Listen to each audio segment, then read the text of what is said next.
هنشتغل. ها؟ بيتك سنين.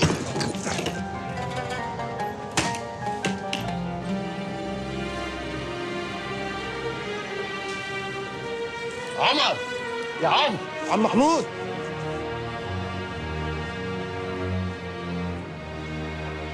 الحمد لله على السلامة. الله يسلمك.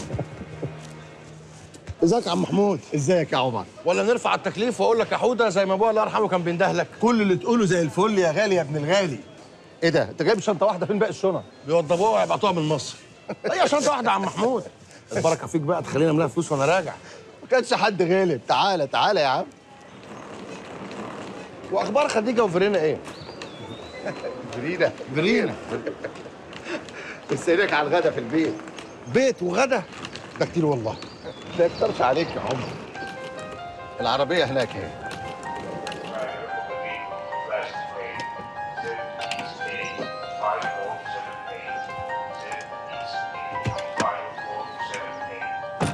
يلا يا عمر.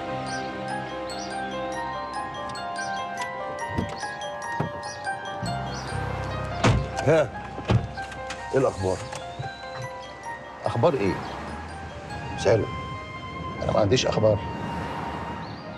بس اللي انا اعرفه انا مش عايز اعرف اللي انت تعرفه.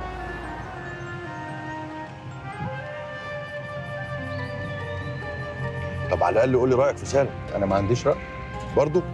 شوف يا عمر، انت المفروض لا تعرف سالم ولا غير سالم. سيب كل حاجة عيشها بنفسك وكأنها بتحصل لأول مرة. مش المفروض انك عارفها ومتوقعها. انا سمعت الكلام ده قبل كده. فين؟ مش فاكر. ازيك يا برينا؟ الحمد لله. عمر، هو راح فين؟ يا عمر تعالى يا ابني. يا ساتر، بسم الله ما شاء الله. ما تقولش دي خديجه، حبيبتي كبرت العفريته. دي برينا مراتي يا عمر، سلامة الشوف. تعالى يا خديجة. بسم الله ما شاء الله، برضه كبرت العفريته. الحمد لله على السلامة يا عمر. بقيت لبلب في العربي. نورت أتينا. بنور، انا خلاص مش هندهش بقى.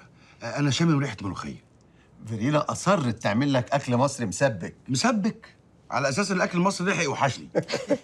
تفضل ادخل جوه مع خودة شوف اوضتك، وبعدين اغسل ايدك عشان ناكل لقمة سوا. جعله عامر يا مرات عمي. اسمحي لي اقول لك بقى يا مرات عمي، ما انت في مقامها خلاص. اتفضل يا عمر. إني كوكلوس.